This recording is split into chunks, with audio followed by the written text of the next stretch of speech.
Dhule layout मंजुरीसाठी 50,000ची लाच मागणी, सहाय्यक नगर रचनाकार रंगेहात अटकेत।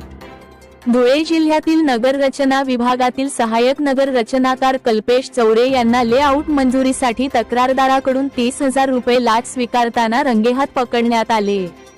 या प्रकरणात सहाय्यक आरेखक किशोर भोई व जिल्हाधिकारी कार्यालयातील महसूल सहाय्यक आनंदा हटकर यांचाही सहभाग असल्याचे निष्पन्न झाले आहे।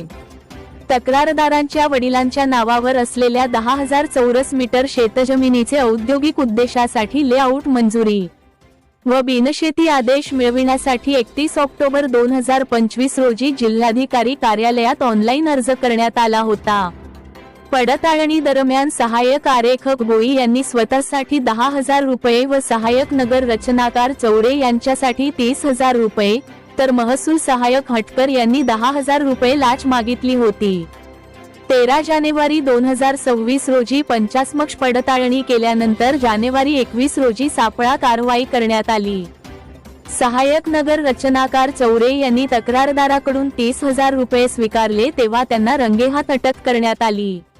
सदर प्रकरणात भ्रष्टाचार प्रतिबंधक कायदा कलम 7 अंतर्गत गुन्हा नोंदवण्यात आला असून पोलीस उपअधीक्षक सचिन साळुंखे, पोलीस निरीक्षक यशवंत बोरसे यांच्या मार्गदर्शनाखाली तपास सुरू आहे।